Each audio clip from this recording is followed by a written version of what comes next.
నమస్కారం, నా పేరు తరణి. ఎస్జీవీ న్యూస్ కి స్వాగతం. ముందుగా హెడ్లైన్స్. ఘనంగా ముగిసిన YSR cup Jagananna cricket tourney. Winner గా తూర్పు నియోజకవర్గం, రన్నర్ అప్ గా పశ్చిమ నియోజకవర్గం. ప్రతి ఏటా జగనన్న క్రికెట్ పోటీలు నిర్వహిస్తామన్న ఎంపీ విజయసాయిరెడ్డి. విజయవాడ రామవరపుపాడులో భారీగా గంజాయి పట్టివేత. 70 లక్షల విలువైన 1000 కేజీల గంజాయి స్వాధీనం చేసుకున్న టాస్క్ ఫోర్స్ పోలీసులు.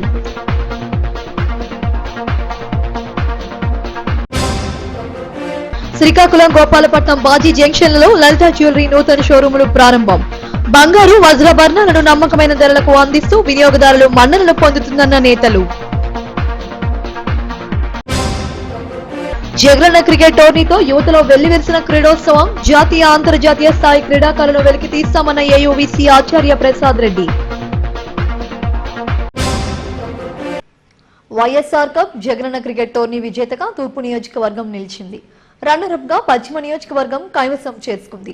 పోర్టు స్టేడియంలో హోరాహోరీగా సాగిన ఫైనల్ పోటీలో విజేతలకు ఎంపీ విజయసాయిరెడ్డి ట్రోఫీలు, నగదు బహుమతి అందజేశారు. ప్రతి ఏటా జగనన్న క్రికెట్ టోర్నమెంట్ నిర్వహిస్తామని ఎంపీ ప్రకటించారు. ఈ టోర్నమెంట్ కు Andhra university VC professor Prasad Reddy technical support అందించారు. ముఖ్యమంత్రి జగన్మోహన్ రెడ్డి పుట్టినరోజు వేడుకల సందర్భంగా నిర్వహించిన YSR cup Jagananna cricket tourney ఘనంగా ముగిసింది. పోర్టు స్టేడియంలో ఫైనల్ పోటీలను ఉత్సాహంగా నిర్వహించారు. పశ్చిమ నియోజకవర్గంపై తూర్పు నియోజకవర్గం జట్టు విజయం సాధించి ట్రోఫీని కైవసం చేసుకుంది. ఈ పోటీలో విజేతలకు సుమారు 40 లక్షల రూపాయలు విలువైన బహుమతులు, కప్పులు ఎంపీ విజయసాయిరెడ్డి, మంత్రి ముత్తంశెట్టి శ్రీనివాసరావు చేతుల మీదుగా అందజేశారు.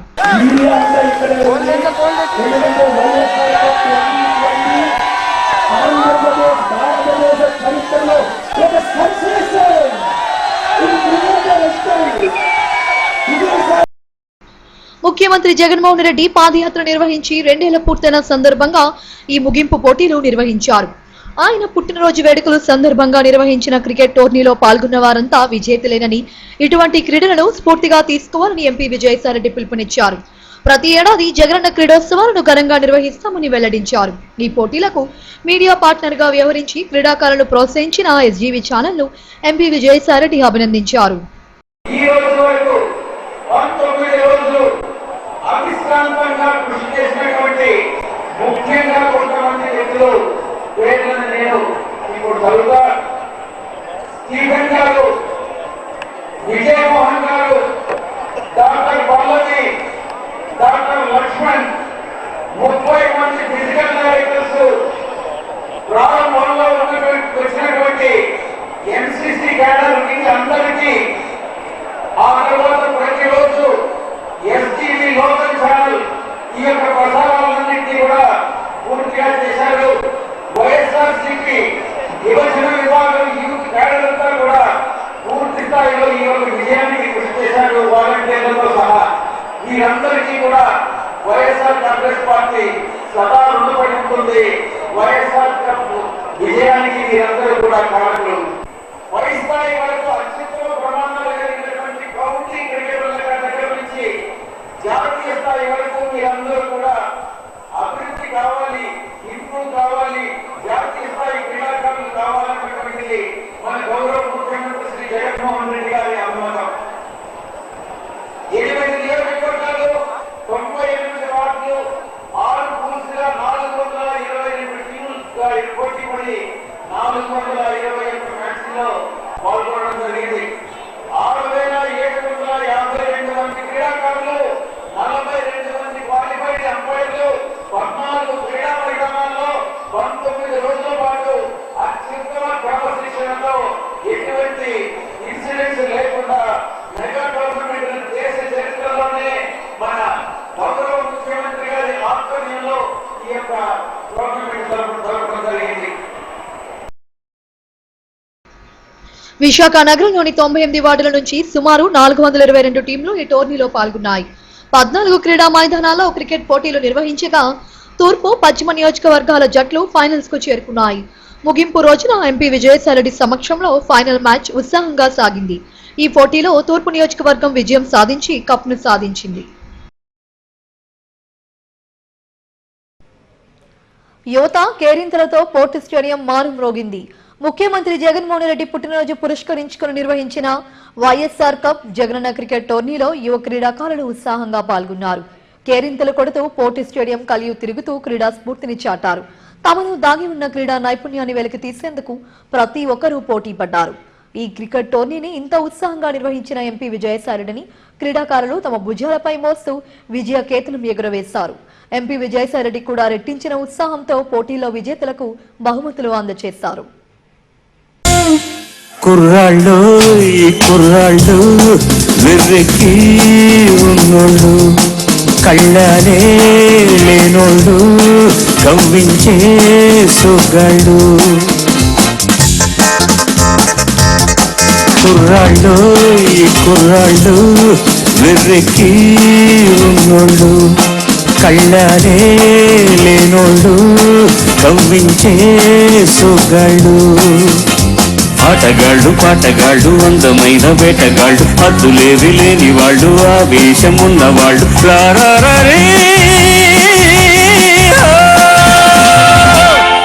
కుర్రాళ్ళు ఈ కుర్రాళ్ళు వెర్రెక్కి ఉన్నోళ్ళు, కళ్ళనే లేనోళ్ళు, కవ్వించే సొగ్గాళ్ళు.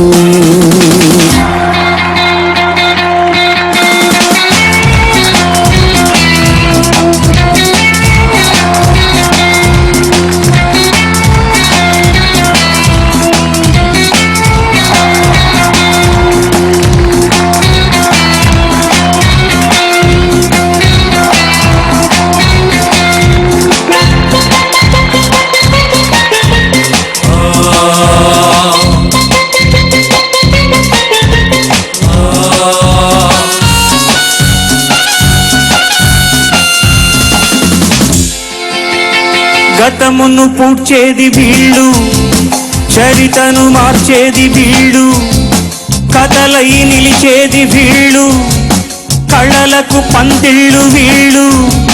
వీళ్ళేనో ఈ నేటి మొనగాళ్ళు, చెలిమికెప్పుడు జతగాళ్ళు, చెడుపుకెప్పుడు పగవాళ్ళు. వీళ్ళ వయసు నూరేళ్ళు, నూరేళ్లకు కుర్రాళ్ళు. ఆటగాళ్ళు పాటగాళ్ళు అందమైన వేటగాళ్ళు, హద్దులేవి లేని వాళ్ళు, ఆవేశం ఉన్నవాళ్ళు.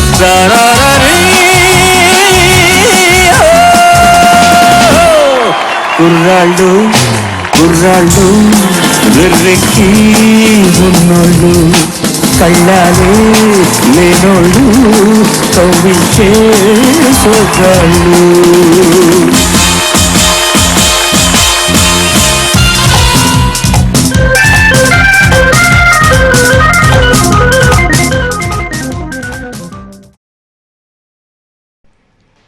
విజయవాడ నగర శివారులో భారీగా గంజాయి పట్టుబడింది.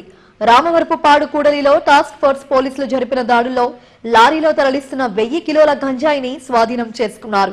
గన్నవరం నుండి విజయవాడ ఇన్నర్ రింగ్ రోడ్డు వైపు వెళ్తున్న లారీని తనిఖీ చేయగా సుమారు 70 లక్షల విలువైన 1000 కేజీల గంజాయి పట్టుబడిందని టాస్క్ ఫోర్స్ పోలీసులు తెలిపారు.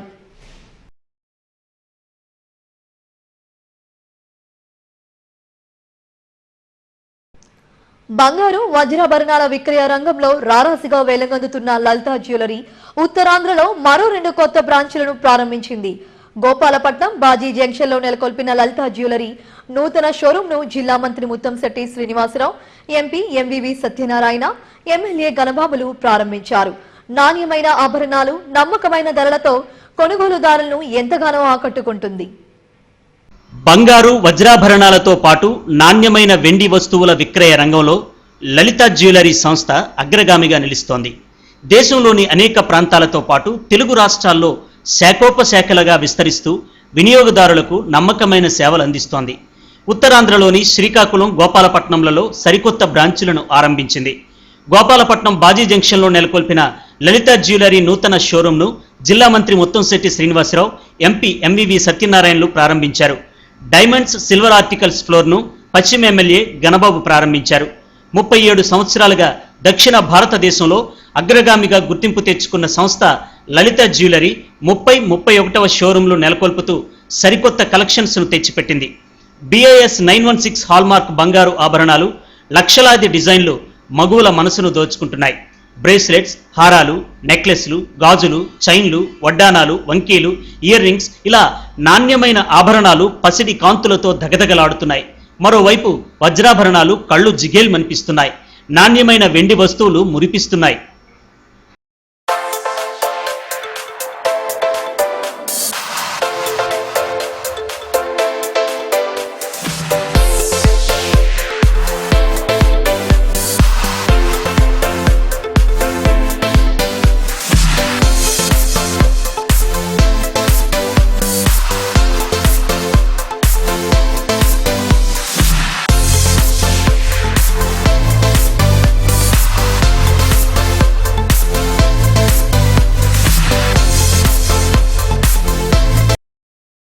శరవేగంగా అభివృద్ధి చెందుతున్న విశాఖలో ప్రఖ్యాతిగాంచిన ఇలాంటి షోరూంలు నెలకొల్పడం అభినందనీయమని మంత్రి ముత్తంశెట్టి శ్రీనివాసరావు, ఎంపీ ఎంవివి సత్యనారాయణ అన్నారు. కొనుగోలుదారులకు నమ్మకమైన సేవలందిస్తూ అందరి ఆదరాభిమానాలను చూరగొంటున్నారని చెప్పారు. ప్రారంభించడం జరిగింది, చాలా సంతోషం. ముఖ్యంగా మన రాష్ట్రంలోనే అతిపెద్ద నగరం విశాఖపట్నం. మరి ఇలాంటి పెద్ద పెద్ద కంపెనీలు వచ్చి ఇక్కడ షోరూమ్ పెట్టాలనేది చాలా సంతోషం. రాబోయే రోజుల్లో ఇంకా జాతీయ అంతర్జాతీయ స్థాయి బ్రాండెడ్ కంపెనీలన్నీ కూడా మరి విశాఖపట్నం రావాలి, విశాఖపట్నం బాగా అభివృద్ధి చెందాలి. అలాగే వీళ్ళకి కూడా మంచి శుభం జరగాలని మనస్ఫూర్తిగా కోరుకుంటున్నారు. లలిత జ్యువెలర్స్ వారు విశాఖపట్నంలో గోపాలపట్నంలో ఒక షోరూమ్ ఓపెన్ చేయడం వాళ్ళు చాలా మంచిదిగా మేము ఫీల్ అవుతున్నాం. ఎందుకంటే ఇది హై డెన్సిటీ ఉన్న ఏరియా, ఇది గోపాలపట్నం. ఇక్కడ అందరూ కూడా అందుబాటులో ఇక్కడ లలిత జ్యువెలరీ షాప్ ఓపెన్ చేయడం కూడా చాలా మంచిదిగా భావిస్తుంది. గోపాలపట్నంలో లలిత జ్యువెలరీ షోరూంను ప్రారంభించడం ఎంతో ఆనందంగా ఉందని ఎమ్మెల్యే గణబాబు అన్నారు. తమ ప్రాంతం కూడా నగరానికి సరిసమానంగా అభివృద్ధి సాధిస్తోందని చెప్పారు. వ్యాపారం మరింత అభివృద్ధిలోకి రావాలని ఆకాంక్షించారు. మా గోపాలపట్నం పరిసర ప్రాంతాల్లో ఏ వాణిజ్య సంస్థ వచ్చినా మాకు ఈ గ్రామం నగరం అయింది అనేటువంటి భావన కలుగుతూ ఉంటుంది. అందులో లలిత జ్యువెలర్స్ ఒక పాపులర్ జ్యువెలరీ మార్ట్. విశాఖపట్నం నగరంలో ప్రారంభించబడిన దాంట్లో కూడా నేను భాగస్వామి అయ్యాను. మొట్టమొదటి రోజుల్లో రాష్ట్రంలో వాళ్ళు తమిళనాడులో స్టార్ట్ చేసిన, ఈ స్టేట్లో స్టార్ట్ చేసినప్పుడు విశాఖపట్నంలో కేంద్రంగా మొదలుపెట్టినప్పుడు ఒక బంగారం షాపుల్లో ఒక కాంపిటేటివ్ స్పిరిట్తో ఎక్కువగా ప్రచారం పొందినటువంటి జ్యువెలరీగా ఈ లలిత జ్యువెలర్స్ పేరుగాంచింది. వాళ్ళు మళ్ళీ అంచెలంచెలుగా ఇంకా బ్రాంచెస్ ఓపెన్ చేస్తూ ఈరోజు శ్రీకాకుళం మరియు గోపాలపట్నం అటు ఒక ఎంప్లాయ్మెంట్ కానివ్వండి, లేకపోతే ఇక్కడ ఉండేటువంటి వినియోగదారులకు ఒక సౌకర్యం అనండి, అలాంటి సౌకర్యాలు ఏది వచ్చినా స్వాగతించాలి. డెఫినెట్గా ఇలాంటివి ప్రమోట్ అయ్యి ఇలాంటి అనేక సంస్థలు మా ప్రాంతంలో రావాలని చెప్పి భావిస్తాను. బంగారు ఆభరణాలను కొనుగోలు చేసే విషయంలో వినియోగదారులకు అవగాహన కల్పించిన ఘనత తమ సంస్థ అధినేత కిరణ్ కుమార్ జైన్కే దక్కుతుందని Lalitha jewellery Baji junction branch manager Suresh Reddy తెలిపారు. విస్తృత శ్రేణిలో విభిన్న వెరైటీల్లో వినియోగదారుల అభిరుచులకు అనుగుణంగా ఆభరణాలను అందిస్తున్నామని చెప్పారు. ఈ షోరూమ్ 31వ గోపాలపట్నంలో ఓపెన్ చేయడం జరుగుతుంది. మా ఎండీ గారు వచ్చిన తర్వాతే మీకు ఒక రెవల్యూషన్ క్రియేట్ చేశారు మార్కెట్లో. గోల్డ్ పర్చేస్ చేయడం ఎలా అనేది మీ అందరికీ తెలుసు. బట్ ఏంటంటే తరుగు అనేది ఎవరికి జనరల్గా ఐడియా ఉండదు. తరుగు అంటారు, మజూరి అంటారు, మేకింగ్ చార్జెస్ అంటారు, అవన్నీ జనరల్గా ఐడియా ఉండదు. సో ఎండీ గారు ఏం చేసేదంటే క్లియర్ కట్గా మీకు సెపరేట్ చేశారండి. గోల్డ్కి ఎంత పే చేయాలి, తరుగు ఎంత పే చేయాలి, ట్యాక్స్ ఎంత పే చేయాలి ఒక ఐడియా ఇచ్చారు. మార్జిన్ లేకుండా ఎవరు బిజినెస్ చేయరు. మాది మార్జిన్ రేషియో చాలా తక్కువ అండి. వేస్టేజ్ అనేది చాలా తక్కువ కంపేర్ టు మార్కెట్. వేస్టేజ్ అంతా మంది చాలా తక్కువ. అది మీకు డౌట్ ఉందని మీరు చెక్ చేసుకోమని చెప్తున్నారు ఆయన. ఐటమ్స్ అన్నీ కూడా మీరు ఎస్టిమేషన్ తీసుకోండి. మీకు ఏది నచ్చిన ఐటమ్ ఐటమ్ సెలెక్షన్ చేసుకోండి, ఎస్టిమేషన్ తీసుకోండి, మార్కెట్లో చెక్ చేసుకోండి అని కూడా క్లియర్ కట్గా చెప్పారు. లలిత జ్యువెలరీ అధినేత కిరణ్ కుమార్ జైన్ నేతృత్వంలో కొనుగోలుదారులకు బంగారు, వజ్రాభరణాలను నమ్మకమైన ధరలకు అందిస్తూ అందరి మన్ననలు పొందుతున్నారు. ప్రారంభోత్సవం సందర్భంగా వజ్రాభరణాలపై క్యారెట్కు 3,000 రూపాయలు తగ్గింపిస్తున్నారు. బంగారు నగలపై మార్కెట్లోనే అతి తక్కువ తరుగుతో పాటు అదనంగా మరో 2% తగ్గింపిస్తున్నారు. వెండి వస్తువులపై 90% తరుగు లేకుండా విక్రయిస్తున్నారు. ప్రారంభోత్సవ కార్యక్రమంలో పశ్చిమ వైసీపీ ఇన్ఛార్జి మళ్ల విజయప్రసాద్, చుక్కా ప్రసాద్ రెడ్డి, నరవ రాంబాబు, గునిశెట్టి శ్రీను తదితరులు పాల్గొన్నారు. YSR cup Jagananna cricket tournament కు ఆంధ్ర యూనివర్సిటీ టెక్నికల్ సపోర్ట్ ఇచ్చి పోటీలు విజయవంతం కావడానికి కృషి చేసింది. ఏయువిసి ఆచార్య పివిజిడి ప్రసాద్ రెడ్డి పర్యవేక్షణలో ఏయు క్రీడా విభాగం అహర్నిశలు శ్రమించి పోటీలు నిర్వహణ చేసింది. విశాఖ నుంచి ఒక జాతీయ, అంతర్జాతీయ క్రికెట్ క్రీడాకారులను వెలికితీసే లక్ష్యంతో నిర్వహించిన ఈ టోర్నీకి విశేషమైన స్పందన లభించిందంటున్న ఏయువిసి ప్రొఫెసర్ ప్రసాద్ రెడ్డితో మా bureau chief Chittibabu face to face. Visakha port స్టేడియంలో YSR cup Jagananna cricket tourney పెద్ద ఎత్తున ఏర్పాట్లు జరుగుతున్నాయి. ఏయువిసి ప్రొఫెసర్ ప్రసాద్ రెడ్డి గారు ఇక్కడ దగ్గరుండి ఏర్పాట్లన్నీ చేయడం జరిగింది. ఈరోజు మ్యాచ్ తోటి యువతలో చాలా ఉత్సాహం వచ్చిందని చెప్పాలి. ఈ రోజుని మొత్తం విశాఖపట్నంలోని 98 వార్డుల నుంచి పెద్ద ఎత్తున జనం ఇక్కడికి చేరుకుంటారు. కాబట్టి ఈ నేపథ్యంలో వారిని అడిగి వివరాలు తెలుసుకుందాం. సార్, ఎలా ఉంది సార్ ఈ స్ఫూర్తి, ఈ క్రీడోత్సవం ఎట్లా కనపడుతుంది? ఎవరు ఇక్కడికి వచ్చి చూసినా సరే ఒక యూకే కౌంటీ మ్యాచ్ ఏ స్టాండర్డ్లో అయితే ఉంటుందో అదే స్టాండర్డ్స్లో ఇవాళ ఆట జరుగుతుంది అని ప్రతి ఒక్కరు కూడా మాట అంటున్నారు. మరి మీరు ఒక్కసారి గ్రౌండ్లోకి వెళ్ళి చూసినట్లయితే కనుక కామెంటరీ బాక్స్ కానీ, తర్వాత స్కోర్ బోర్డ్స్ కానీ, డిస్ప్లే కానీ, ప్రతి విషయంలోనూ కూడా ఒక ఇంటర్నేషనల్ మ్యాచ్కి ఏం మాత్రం తగ్గకుండా ఉండే విధంగా దీన్ని ప్లానింగ్ చేయడం జరిగింది. మరి ఇది ఒక ఎక్స్పెరిమెంట్ చెప్పాలంటే, ఒక అడ్వెంచర్ ఇది. ఎందుకంటే ఎంతో కాస్ట్ తోటి, ఎంతో శ్రమతోటి కూడినటువంటిది. విశాఖపట్నంలో ఉన్నటువంటి 98 వార్డ్స్ అందరూ కూడా పార్టిసిపేట్ చేశారు. మీకు తెలుసు 422 టీమ్స్ రిజిస్టర్ చేసుకున్నారు. 14 గ్రౌండ్స్లో ఆడించాము. ఇది నిజంగా 20 రోజులు ఎంతో కష్టంతో, బికాజ్ 45 మంది physical directors, umpires, ground incharges అందరూ శ్రమించి ఇవాళ ఈ స్టేజ్కి తీసుకొచ్చారు. ఇవాళ సాయంత్రం జరగబోయేటటువంటి మ్యాచ్, ఈ ఫైనల్ మ్యాచ్, మరి నిజంగా అందులో ది బెస్ట్ ప్లేయర్స్ ఆ స్టేజ్కి వచ్చారు. కాబట్టి ఇది ఒక మంచి ఎక్స్పెరిమెంట్, సక్సెస్ఫుల్ ఎక్స్పెరిమెంట్ అని నేను భావిస్తున్నాను. ఇప్పుడు చెప్పారు, అంటే గతంలో ఎప్పుడూ లేని విధంగా సంక్రాంతి సందర్భంగా ఎప్పుడూ లేని సాంప్రదాయ క్రీడలో కబడ్డీ లేకపోతే కోడిపందాలకి యువత ఎక్కువ మొగ్గు చూపారు. ఈ సంవత్సరం దాన్ని ట్రెండ్ మారినట్టు అయింది. దాన్ని ఎట్లా తీసుకోవాలి? అంటే విశాఖపట్నం అనేది ధోనీకి బర్త్ ప్లేస్ అండి. ఎందుకంటే మనం ధోని అనేటువంటి క్రికెటర్ని ప్రపంచానికి పరిచయం చేసినటువంటి సిటీ విశాఖపట్నం. అటువంటి విశాఖపట్నంలో క్రికెట్ లవర్స్ చాలా ఎక్కువ మంది ఉన్నారు. మరి ఎప్పుడైతే క్రికెట్ లవర్స్ ఉన్నారో మనం వాళ్ళలో ఉన్నటువంటి స్ఫూర్తి రగిల్చడం, తర్వాత వాళ్ళలో ఉన్నటువంటి క్రీడ దాన్ని బయటకు తీసుకురావడానికి ఒక ఎన్వైరన్మెంట్ క్రియేట్ చేయాలి. సో ప్రతిసారి సంక్రాంతి అనగానే ఏంటంటే మనకి ఎడ్ల పందాలు అలాంటి ఒక సంస్కృతి ఉంటుంది. దానితో పాటుగా ఇవాళ ఎందుకంటే బికాజ్ యూత్ వాళ్ళకి ఏంటంటే క్రికెట్ అనేది వాళ్ళకి ఒక ప్యాషన్. కాబట్టి మరి రైట్ టైంలో విజయసాయి రెడ్డి గారు ఒక రైట్ డెసిషన్ తీసుకున్నారని నేను డెఫినెట్గా భావిస్తున్నాను. ఈ పర్టికులర్ గేమ్ ఎంత పెనిట్రేట్ అయిందంటే ఇవాళ సిటీలో మీరు ఎక్కడ ఎవరిని అడిగినా సరే క్రికెట్ గురించి మాట్లాడుతున్నారు. ఒక చిన్న ఎగ్జాంపుల్ చెప్పాలి. ఒక ఫారెన్ ఐటీ కంపెనీ వాళ్ళు క్రియేట్ చేసినటువంటి ఒక యాప్, క్లిక్ హీరోస్ అనేటువంటి ఒక యాప్. ఆ యాప్ని మనం ఈ పర్టికులర్ గేమ్కి వాడితే నిన్న సాయంత్రం వరకు దాంట్లో 10 లక్షల మంది వ్యూయర్స్ ఉన్నారండి. అంటే 10 లాక్ వ్యూయర్స్. అంటే ఈ యాప్ ఎలాంటిదంటే డౌన్లోడ్ చేసుకున్న వాళ్ళకి మాత్రమే కౌంట్ అవుతుంది. అంటే డౌన్లోడ్ చేసుకోకుండా ఇంకెంతమంది వ్యూ చేశారనేది చూస్తే ఐ థింక్ క్రికెట్ హిస్టరీలోనే ఒక పర్టికులర్ సిటీలో ఈ గేమ్ ఆడిస్తే 10 లక్షల మంది వ్యూ చేశారు అంటే ఈ పర్టికులర్ గేమ్ ఎంత డెప్త్లో పెనిట్రేట్ అయింది అనేది మనం చెప్పచ్చు. ఇప్పుడు ఇది జనరల్గా గత ఏడాది చాలా డిప్రెషన్లో ఉన్నారు జనం అంతా. యూత్ నుంచి పిల్లల వరకు అందరూ కరోనా మహమ్మారితో చాలా ఇబ్బంది పడ్డారు. ఇప్పుడు ఆ ఉత్సాహం ఎట్లా కనపడుతుంది? అంటే యాక్చువల్గా విజయసాయి రెడ్డి గారు వారి గేమ్ని స్టార్ట్ చేసేటప్పుడు వారి ముఖ్య ఉద్దేశం ఏంటంటే అండి, 7 months బట్టి చాలామంది పిల్లలు ఇళ్ళకి అతుక్కుపోయారు. సైకలాజికల్గా కూడా కొంత ఇంపాక్ట్ ఉంది వాళ్ళ బ్రెయిన్ మీద. కాబట్టి వాళ్ళని బయటకు తీసుకురావాలి, బయటకు తీసుకొచ్చి వాళ్ళకి ఒక ఆహ్లాదకరమైనటువంటి ఎన్వైరన్మెంట్ని క్రియేట్ చేయాలి అనేటువంటి ఉద్దేశంతో వారు ఫస్ట్ స్టెప్ ఇది. సెకండ్ స్టెప్ ఏంటంటే బికాజ్ ఇవాళ గెలుపు ఓటమి మీరు చూసినట్లయితే కనుక ఈ కార్పొరేట్ కైండ్ ఆఫ్ ఎడ్యుకేషన్ వలన స్టూడెంట్స్లో స్ట్రెస్ పెరిగిపోవడం, తర్వాత ఈ గెలుపు ఓటమిని సరిగా తీసుకోలేకపోవడం జరుగుతుంది. కాబట్టి వారు భావించింది ఏంటంటే ఒక గేమ్లో ఉన్నప్పుడు మాత్రమే ఒక గెలుపుని కానీ ఓటమిని కానీ సరిగా స్వీకరించి దానికి తగ్గట్టుగా గ్రో అయ్యే పర్సనాలిటీ వస్తుంది అని భావించి వారి గేమ్ని స్టార్ట్ చేయడం జరిగింది. నేను అనుకుంటున్నాను ఆ పర్టికులర్ ఆబ్జెక్టివ్, అంటే ఏ రకమైన ఆబ్జెక్టివ్తో ఈ గేమ్ని వారు ప్రపోజ్ చేశారో మేము అనుకుంటున్నాం ఆ ఆబ్జెక్టివ్ రీచ్ అయ్యింది.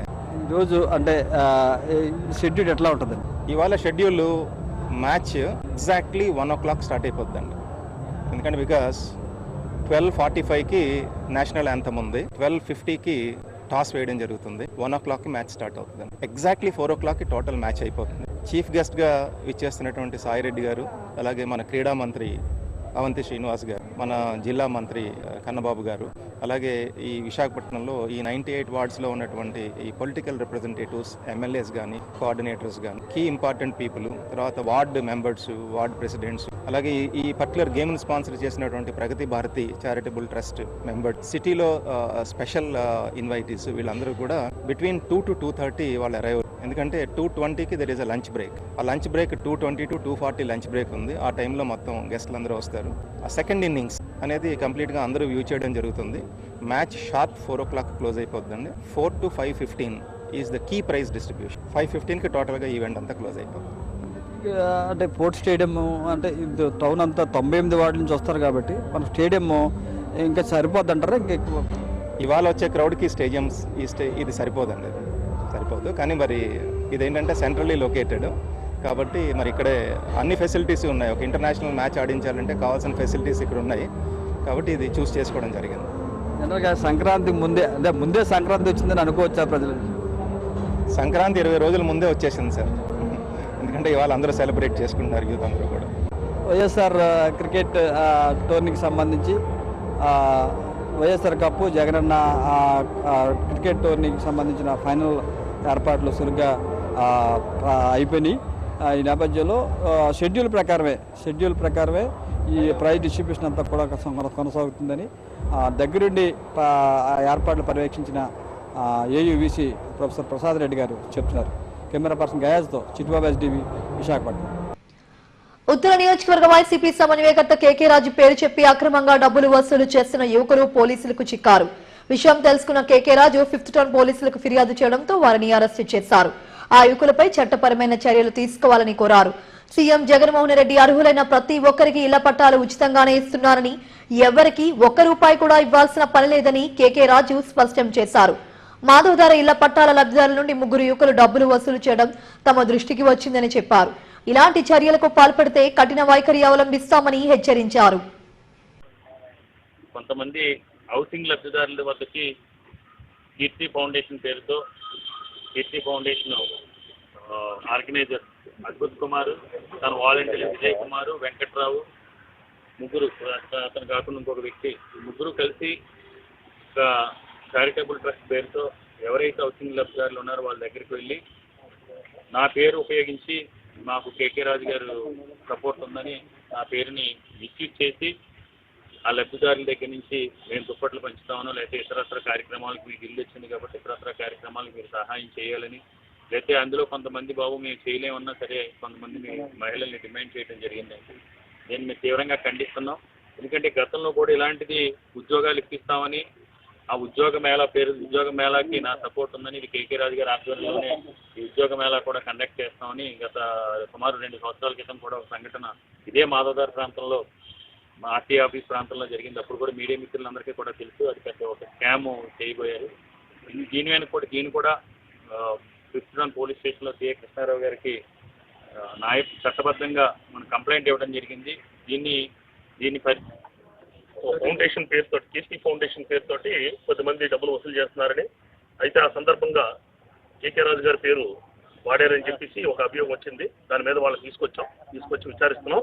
కేకే రాజు గారు కూడా వచ్చి మాట్లాడారు వాళ్ళతోటి. మాట్లాడితే వాళ్ళు కీర్తి ఫౌండేషన్ మీద చేస్తున్నాం తప్ప మీ పేరు వాడలేదన్నారు.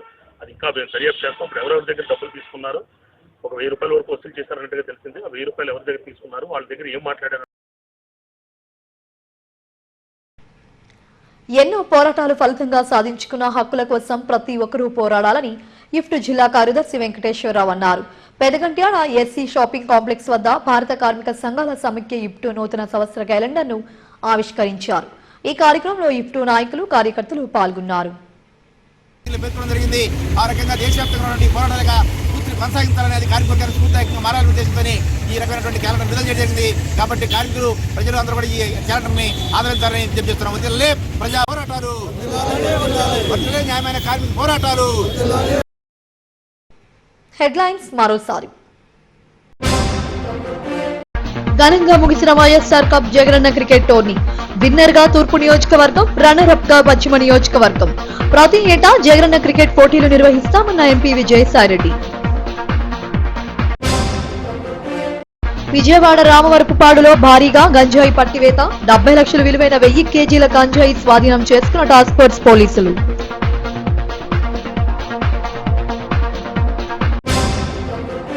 శ్రీకాకుళం గోపాలపట్నం బాజీ జంక్షన్లలో లలిత జ్యువెలరీ నూతన షోరూములు ప్రారంభం. బంగారు వజ్రాభరణాలను నమ్మకమైన ధరలకు అందిస్తూ వినియోగదారులు మన్ననలు పొందుతుందన్న నేతలు. జగనన్న క్రికెట్ టోర్నీతో యువతలో వెల్లివిరిసిన క్రీడోత్సవం. జాతీయ అంతర్జాతీయ స్థాయి క్రీడాకారులను వెలికి తీస్తామన్న ఏయూవీసీ ఆచార్య ప్రసాద్ రెడ్డి.